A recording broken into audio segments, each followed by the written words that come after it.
Hello, my friends. Today is a good day. We have quite a tale to tell. It involves 3 wheels, fraud, murder, and kind of a gender reveal. And if you haven't already guessed it, we are going to be talking all about the Dale. So, let's do it.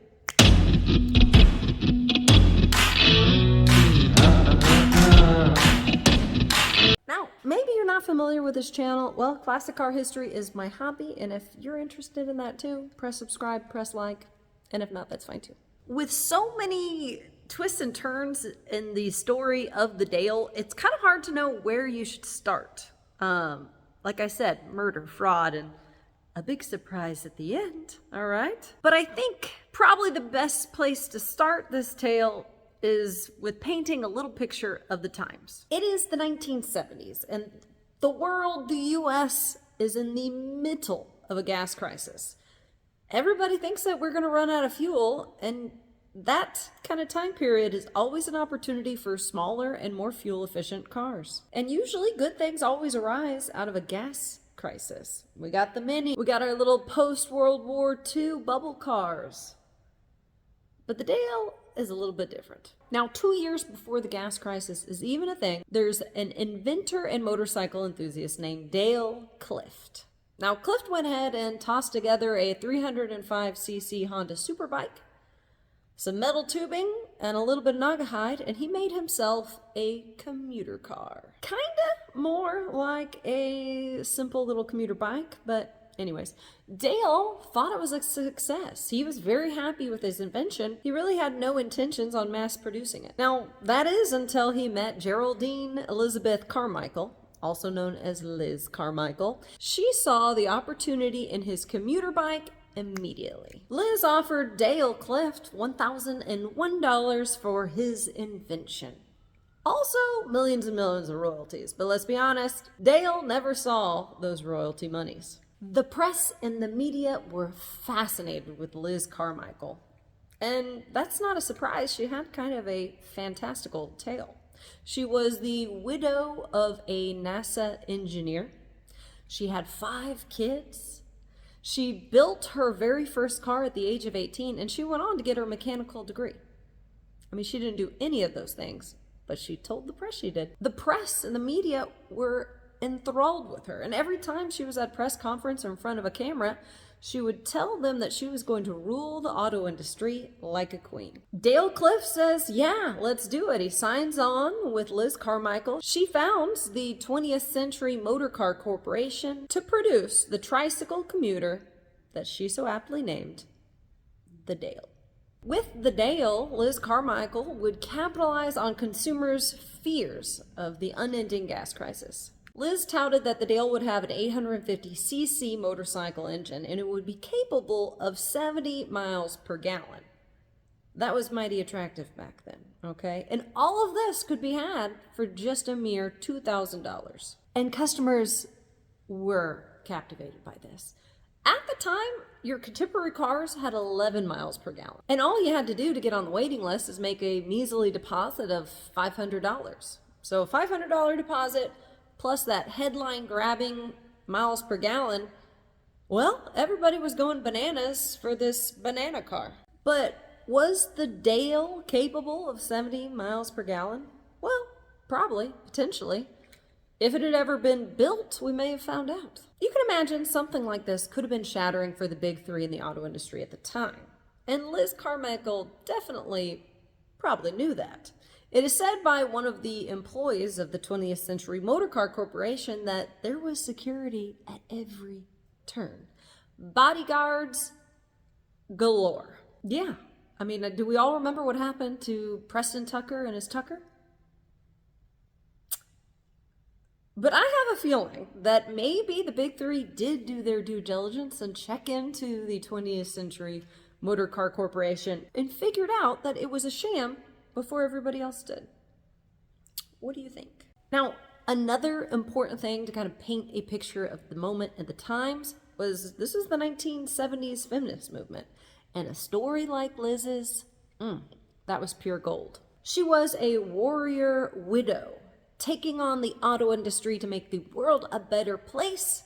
You know, the media was absolutely captivated. You combine that with Liz's ability to control the narrative, and well, 20th Century Motorcar Corporation was full speed ahead. With so much media attention, it's rather surprising that there was so little fact-checking going on.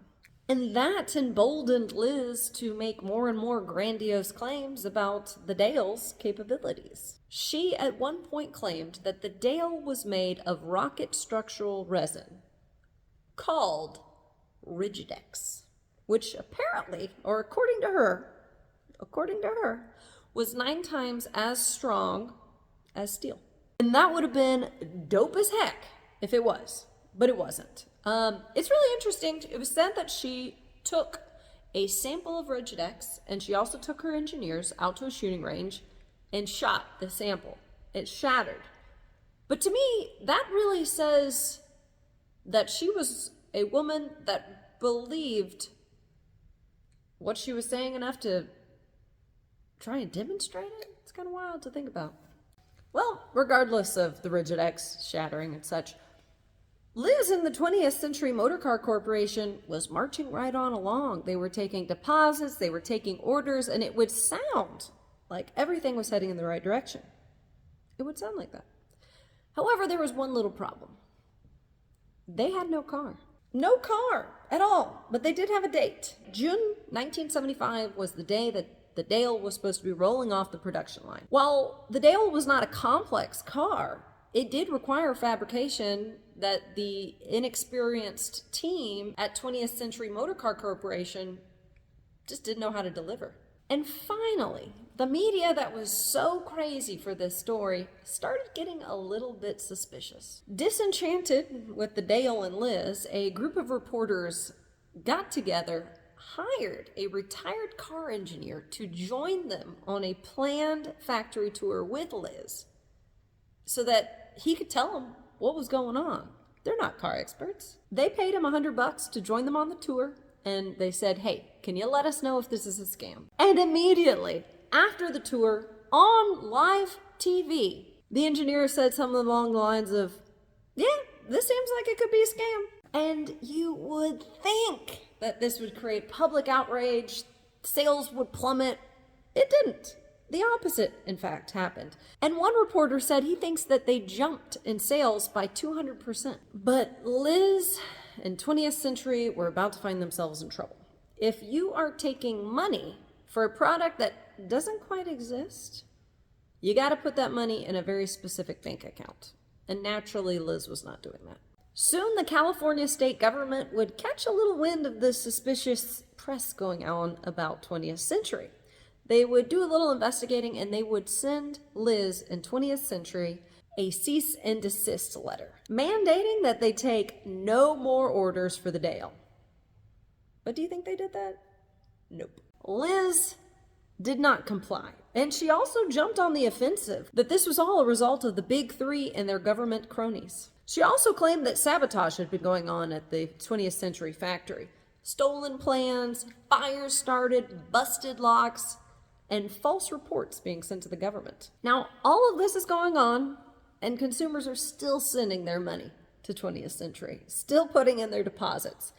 And Liz at 20th Century are still taking them. A direct violation of the state. The local ABC news station sent in one of their own undercover reporters and caught a deposit being taken on camera, which made the tensions between the car maker and the media fester. One reporter even said that Liz herself tried to bribe him. And after that, he decided to do a little more investigating on Liz. And he found out that all the universities that she claimed to have attended had no record of her, had never heard of her. And also, with all this going on, Liz's employees stayed true to the dream. With her big personality and the dreams of the Dale changing the world, all her employees kept working, despite many paychecks bouncing back. They were believers in the Dale, and they thought it would change the landscape of the auto industry. The dark seemed to be looming. However, there was a sliver of hope. Japanese investors. The Japanese automotive sector was booming, and they saw a lot of potential in this little commuter car. Naturally, though, they wanted some proof. and Liz ordered her team to come up with a working prototype. And miraculously, they did. They took the prototype to a parking lot to demonstrate its ability. And it worked. It started, it drove, and the Japanese investors were interested. Until the driver got a little overconfident, and he decided to show just how stable this tricycle was, did an aggressive turn, turned the Dale on its side, rubbing its body against the asphalt. And the Japanese investors were like, maybe not. They moved on with their money. And Liz is quoted to have said that the test drive was an abortion on 3 wheels. The reality is that kind of stability flaw could have been worked out with further testing and money and time. But what they didn't have at 20th Century was any more time, and without the Japanese investors, they didn't have any more money. If you think that at this point, boy, things are really bad, well, also what was happening at this time, in the offices of the 20th Century Motor Car Corporation, a man was shot in the head 3 times. And you know what they say down here in Texas? Shoot me once, shame on you. Shoot me twice, shame on me. Shoot me 3 times, well, that seems like an execution. It was 20th Century employee Jack Oliver who shot 20th Century salesman William D. Miller 3 whole times in the head. Now, the 2 apparently had a past. They had both served time together while in prison. So this is what was said. The guy that got capped had been formulating a plan to murder an investigator for the Securities and Exchange Commission. The guy that shot him was like, hey, don't do that. Tried to talk him out of it. They get into an argument. Both of them pull guns out, and Miller gets shot in the head 3 times. And Oliver claimed self-defense. Now, that is not good optics.